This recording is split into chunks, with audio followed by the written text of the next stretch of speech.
All right, good afternoon, everybody. Sorry I didn't have video yesterday. I was busy traveling all day. I was gone for the weekend. I also apologize about this hair.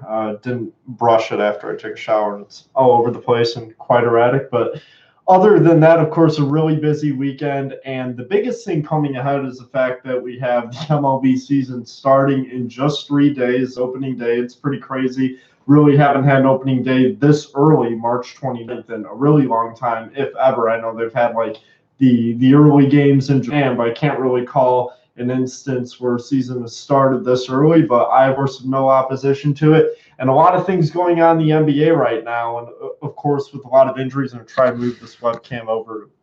Port is a little far from where it's plugged in at. A lot of injuries going on to the league's best teams. And of course, I'll just start off with the basics of that. Stephen Curry, yesterday, Steve Kerr said that there is no way that Stephen Curry plays in the first round of the playoffs. So that's a big man down for the Golden State Warriors in their first round, whoever they end up playing. And then on the other hand, we're taking a look at Kevin Durant still out, Klay Thompson still out, Draymond Green still out. The Warriors have really been struggling. It's certainly shown. While they should have Klay, KD, and Draymond back in time for the playoffs, you're still without Stephen Curry for that first round. And this isn't last year. The teams that are lower seeded in the Western Conference, especially because the Golden State Warriors are going to be the 2 seed, the way things have been going in the Western Conference and the potential teams that could be the 7th seed, whether that's a Minnesota Timberwolves team with Jimmy Butler back in the mix, whether it's a New Orleans Pelicans with Anthony Davis playing the way he is, whether that's the San Antonio Spurs, whoever it may end up being, it's not going to be an easy matchup. It's not going to be, the weak Portland Trailblazers team of last year that they had to play, or, the Rockets team the year before that really underperformed their expectations after going to the conference finals in 2015. But either way you cut it, it's going to be a tougher matchup for the Warriors. Am I at all implying that the Warriors are going to lose in the first round? Absolutely not. I don't think that's going to happen.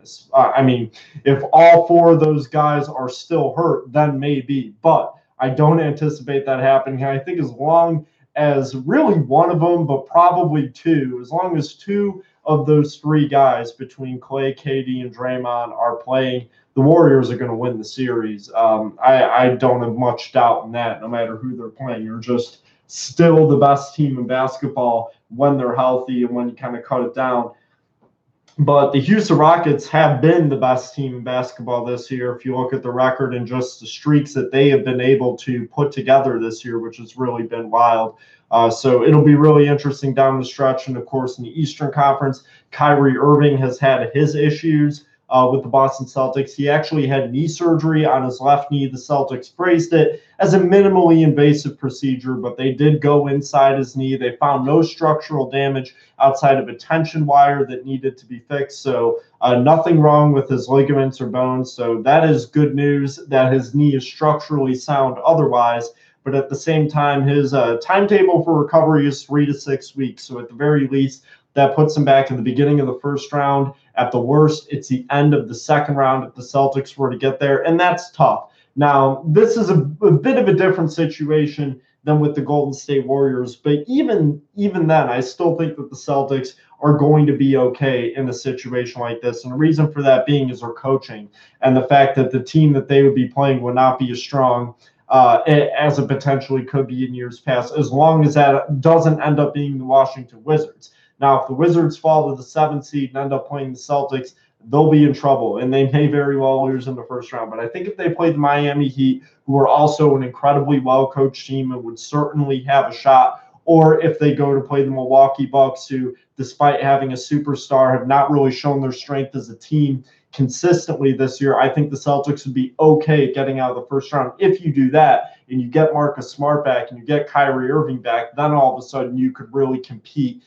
to go to the finals. But with all that being said, the Celtics do have a tough road ahead of them. But I think something has to be said for the way that they have played since all these guys have been hurt. And while they, it's not like they've won every game, they've certainly taken a few losses, but they have racked up some impressive victories. And I think most notably the two that they picked up last week, the comeback win against Oklahoma City, where they're down 6 with 24 seconds left and down 5 with 18 seconds left, or the game against Portland where they erased a 12-point deficit in the fourth quarter to come back and win the game. And Portland's a 3 seed in the West right now, so they take down 2 of the top 3 teams in the Western Conference. One of them on the road, where Portland plays very well at home.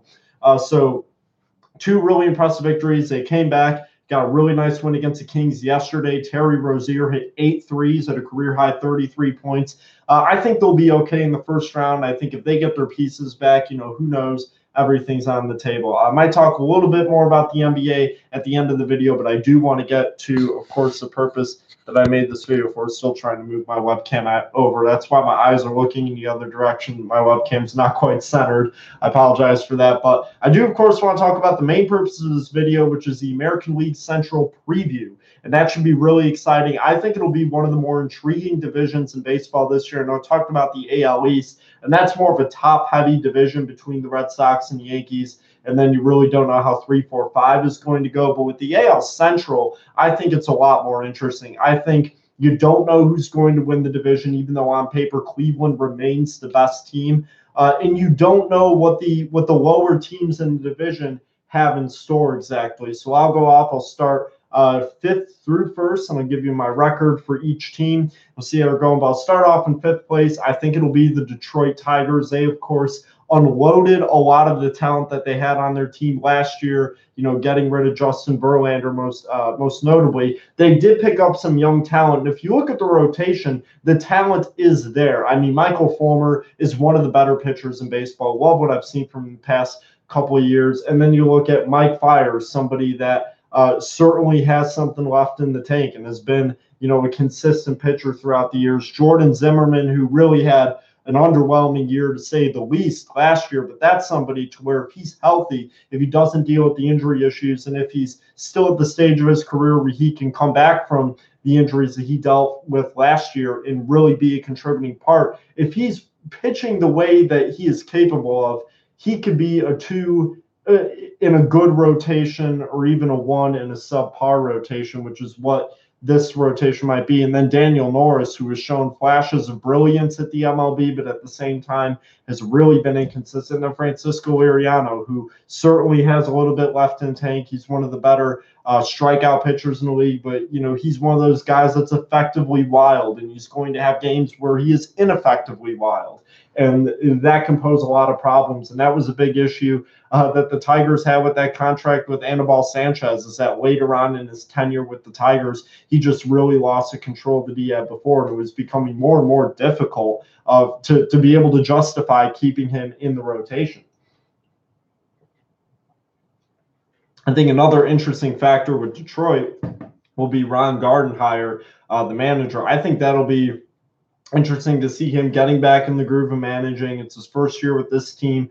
Brad Ausmus, early on in his tenure with Detroit, was really praised for being a player's manager, somebody that was really able to connect to the guys on his team and kind of promote that cohesive energy. But that kind of went by the wayside. And of course, there's the addition of Chris Bosio, the former Cubs pitching coach, now the pitching coach for Detroit. And if you look at their lineup, you have to expect Miguel Cabrera is going to have a bounce back year. It's likely the last year of Victor Martinez's career. The outfield, Nick Castellanos, who's now moved to the outfield, that's somebody that you can expect to really hit for power. Mikey Matuk, the former Seattle Mariner, who's certainly capable of hitting them out. Leonis Martin, a great defensive outfielder, but doesn't give you much at the plate.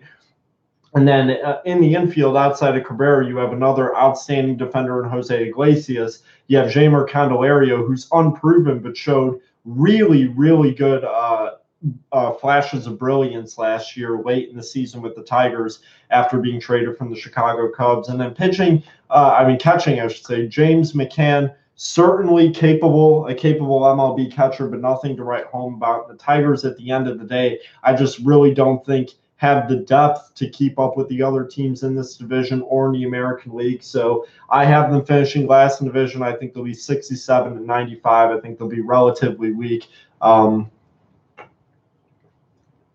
Granted, there are some guys on this team that could really have breakout campaigns if Nick Castellanos hits 30 homers. And, Jeimer Candelario has a great full first year in the league, and Miguel Cabrera has a renaissance.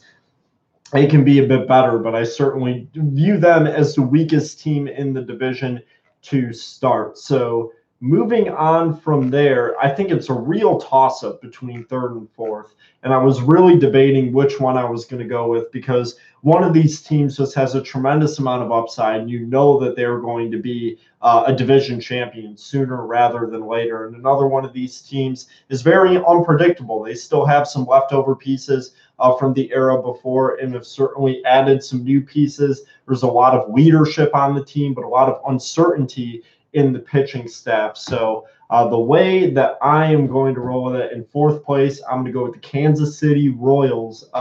They made some really good additions this offseason. They were able to retain Mike Moustakas for incredibly cheap due to the free agent standoff, essentially, that happened this offseason. And the Royals lineup is pretty good, I think, when you go through it. Salvador Perez, when he's healthy, is a top 3 catcher in the game, and the durability that he gives you behind the plate, the relationship with the pitching staff that he gives you is truly unbelievable. Somebody that is that plays such a big role for that team. I think when you look through the infield, they added Lucas Duda, who is a power hitting first baseman and somebody that you kind of need on that team. Kansas City's never been known as a home run hitting team, but you lose Eric Hosmer, you need some sort of replacement. While Lucas Duda certainly won't give you the average in the extra base hits, in the leadership exactly that Eric Hosmer gave, who truly is a star. He's somebody that will give you the power. He will give you the ability to get on base. So it's not a huge step back for the Royals. They keep Alcides Escobar, somebody that has been pretty inconsistent, but has come up in big moments in the past for his team. You really like what you saw from Whit Merrifield last year. I mean, he's somebody that took a huge step forward. And if he's healthy, he could really continue to make a difference. And then there's, Chester Cuthbert, who has had his moments in the league so far, but nothing too crazy for him. So, you're looking at a rough infield. And then their outfield, you really want to see more out of Alex Gordon. I think that's the biggest thing. He certainly has struggled the past couple of years. Since 2015, the past years he's dealt with injuries, just hasn't been able to replicate the player that he was before. So that is certainly a bit tough to deal with. They added John Jay, who I think is a great addition, played a big role on the Cubs last year. And of course was known for coming up in big situations with the St. Louis Cardinals for years before that. Paul Orlando, a guy that's familiar with the system. And I think Jorge Soler, if he's healthy, is a guy that can really break out for this team. He really was injured for a lot of last year, could not get into a rhythm when he was up at the big leagues. But this is somebody that has gotten a lot of big hits in the big leagues before. He has a lot of power. He has an incredible arm in the outfield. And I think if he stays healthy and if he's really ready to be in the rotation every day, this is somebody that can really break out, hit 25 homers for you. You'd like to see him hit in the 270 range. And if you get that out of Jorge Soler, that's really what you were searching for in that trade, where they gave Wade Davis to the Cubs, which ended up being just a one-year tenure. So overall, I like this Royals team. I really like the upside. Their pitching is the big question. You just don't know what you're getting out of Danny Duffy or Jason Hamill, who's a huge question mark. Ian Kennedy, another question mark that you have in that rotation. And the bullpen just isn't as strong as it was in years past. I certainly like Kelvin Herrera. He's somebody that, of course, has a lot of speed and is probably the best weapon in that bullpen now, but it's just not what it was in 2015 or even 2016. It's certainly a much weaker rotation. So I think that's the big wild card. I think their lineup will be one of the better ones in the American League, especially hitting wise, but I just think that this rotation just has a lot of question marks. Nate Carnes is a big wild card as well.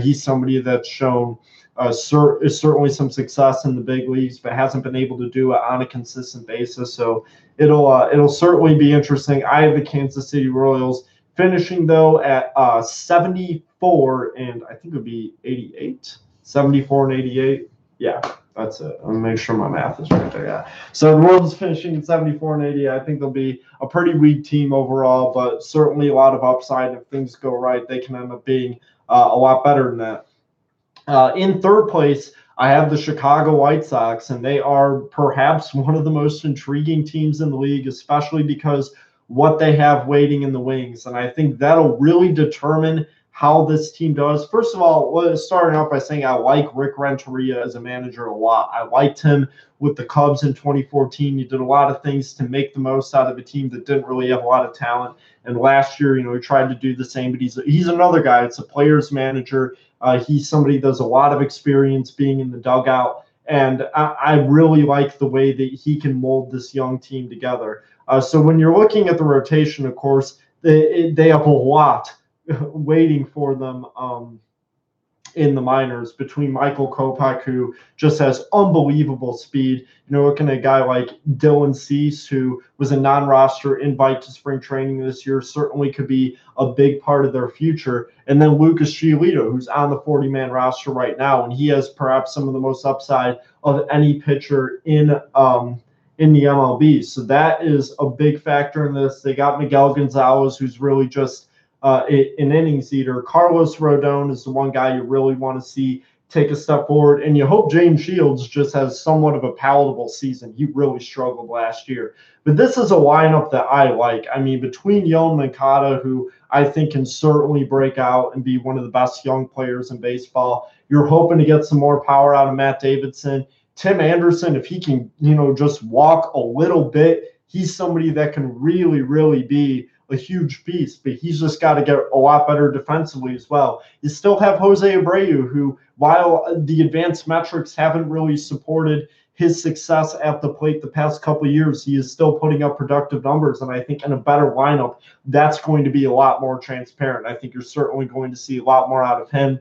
Tyler Saladino showed his flashes of success last year, and I think throughout a full season of being in a better lineup, that'll help him. And I like this catcher core. Omar Narvaez is a good backup backstop, and it's good to see Wellington Castillo. He'll likely have the job for most of the season. He's somebody that can hit. He had a really good year in Baltimore last year. I think he's a player that's more so made for the AL. He can hit a lot of homers. He can get extra base hits, and he has certainly improved as a pitch framer and as a defensive catcher throughout his career. So then when you look at the outfield, Avisal Garcia, who had an incredible year last year, he's really the big piece in that outfield, which still has a lot of work to do. But if Eloy Jimenez comes up, then that is what's going to be certainly really interesting, because that is a guy that could really, really make a difference. One of the best prospects in baseball, and was the centerpiece of that trade that sent Jose Quintana to the Cubs. So I really think that, he comes up, things can be really interesting if he's able to find his rhythm early on. But I have the White Sox finishing a little bit better than the Royals. I have them at 77-85 in third place.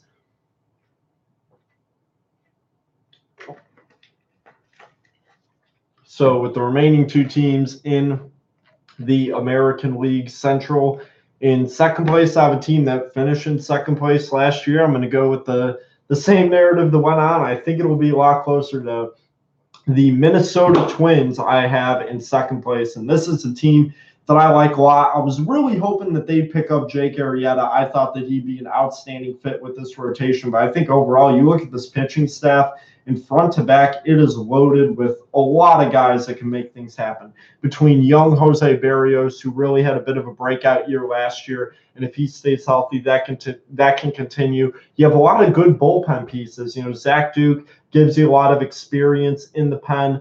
Addison Reed, Fernando Rodney, guys that can really just help give you that veteran leadership and get big outs late in games. And then in the rotation, you're hoping for another good year. You can't really expect what happened last year again, but a good year out of Irvin Santana. The addition of Lance Lynn is one I really like. And then if you could just get good innings out of guys like Tyler Duffy and Kyle Gibson, I mean, their rotation, their pitching staff in general can be one of the better ones. That can really be a big part of what helps carry that team forward. And I really like the job that Paul Molitor did with this team last year after they were disastrously bad in 2016, even though strangely in the playoff race in 2015. So it was a little weird there. But their lineup has a lot. I mean, between Jason Castro behind the plate, who is another guy that gives you a lot of leadership and experience. Their infield is really powerful. I mean, Eduardo Escobar, extra base hit machine. You add Logan Morrison to the mix. You have Brian Dozier, who's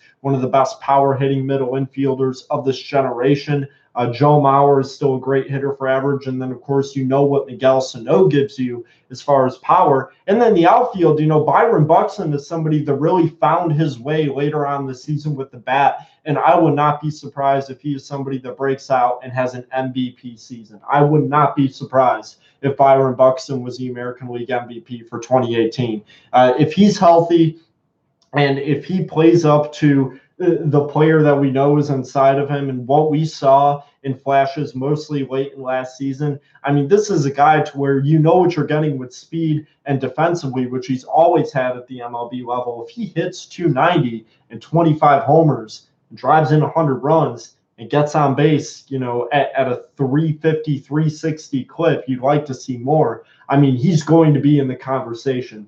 And I think if that happens, the Twins win the division. But I think either way, I think he's going to have a really good year. I like what Max Kepler, Eddie Rosario, and Robbie Grossman I'll give you out of the outfield. I mean, this is a team that has a lot of upside, and they're very, very well prepared for the future. I have the Twins just missing the playoffs, so I know I have the Red Sox as one of the wild card teams. I think the American League West is going to produce 2 playoff teams this year, and I'll get to more of that tomorrow. But I think the Twins are going to be really good, but they're just going to be a bit short. I have them finishing at 88 and 74 and being the next team out of the playoffs, which means in first place, I have for the 3rd season in a row, the Cleveland Indians capturing the AL Central crown. I mean, between having one of the better managers of all time in Terry Francona and having a lineup that is still mostly intact from their World Series run 2 years ago and from a team that got shocked in the first round last year after winning, I even forgot how many it was, 22 games in a row, whatever it was, absolutely insane. And then, they take a 2-0 lead against the New York Yankees in the first round. Then the Yankees come back and shock them, win the 2 games in New York and then silence them in Cleveland in Game 5. And this is a team where if you look at their roster, they are loaded at every single spot. And that they are maybe the hungriest team in baseball, from having a 3-1 lead in the World Series in 2016 against the Cubs and then having a 2-0 lead in the ALDS last year after having the insane season that they had. Then they really want to make it work this year. And their rotation is still mostly in place between Corey Kluber, Carlos Carrasco, Trevor Bauer, Danny Salazar, Josh Tomlin. It's all going to be about health. But if they're all healthy, that you're probably going to be leading the league in strikeouts. You're probably going to be leading the league in ERA as well, especially with that top 3 of Carrasco, Kluber, and Salazar. And then their bullpen is still mostly in place. They still have Andrew Miller. They still have Dan Otero. Still have Zach McAllister has been able to really eat up innings. Mike Clevenger, Cody Allen, those guys are all still there. So that pitching staff remains mostly unchanged. And if they stay healthy, they're in outstanding position to remain one of the better pitching staffs in the MLB. And their lineup is still pretty loaded. I mean, Yan Gomes and Roberto Perez, really good catching core guys that have been familiar with the team and the system and have a really good relationship with the pitching staff. And then their infield, they add Yonder Alonso, who was supposed to be a lot more than what his career has been so far, but is certainly as a guy that can hit for power, that is still with Edwin Encarnacion. And, then you have Jason Kipnis, who's one of the better 4 average contact middle infielders in baseball. Jose Ramirez, you can't quite expect to be a 3rd place finish in the MVP voting this year again, but you have a lot of guys that could be, like Francisco Lindor, who you could expect to probably have another good season. And I like the addition of Rob Refsnyder as well, the former New York Yankee, just a good guy to have as a 5th infielder, to come in as a defensive replacement and also to come in late in games to be a pinch hitter. And then if you look at that outfield, I think the big wild card is Michael Brantley, who's just been hurt a lot recently in the past couple of years. If he stays healthy for the whole year, it's really going to make the Indians tough to beat in this division. I like Lonnie Chisenhall. Brandon Guyer, a guy that gets hit by a pitch, just about as much as anybody in baseball, and draws a lot of walks and is a really good contact hitter. Tyler Naquin, really speedy guy, good defender. And, Bradley Zimmer, guy, has shown he can hit for power. So, I mean, this team has assets at every single position. They're just loaded. And it would take a decent amount of injuries to have them go down. I really like the Minnesota Twins. I think that's a team that's going to continue to show improvement. They're going to be in the playoff race. And if it wasn't for how good the AL West is, I think they would make the playoffs. But I have the Cleveland Indians winning the American League Central, and they would be finishing 94-68 with the AL Central lead. So that is all I have for you today. There's some good NBA on tonight, but not really anything too crazy. Nuggets and Sixers, that is a game of playoff implications.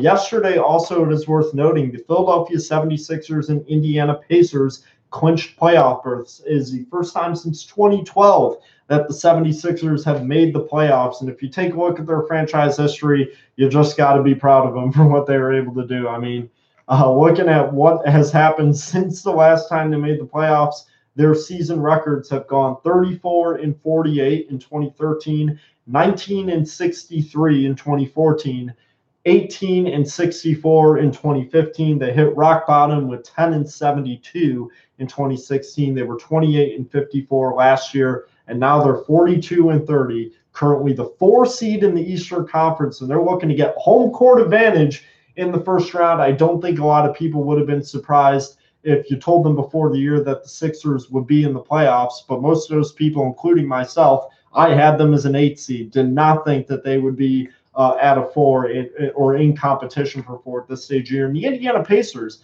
I think even more of a surprise than that. I mean, the Pacers were written down by everybody to be a lottery team. This third year in a row they made the playoffs, and they've done it a lot by committee. They've dealt with injuries to pretty much all their best players, but Darren Collison and Victor Oladipo, that backcourt has made it work, oftentimes in each other's absence. And that is what's really made this team intriguing. And while his name has not been mentioned nearly as much as it should be, Nate McMillan should be one of the top 3 candidates for Coach of the Year in the NBA. I mean, this is an individual that had his first year in Indiana last year, so had the Paul George team, a team that ended up scraping away a 7 seed in the Eastern Conference, struggled throughout the year. And then this year comes in with an expectation to be one of the worst teams in the league and ends up really turning Victor Oladipo into a star. And I don't mean to take credit away from Victor Oladipo, who's obviously always had this talent and is a second overall pick, but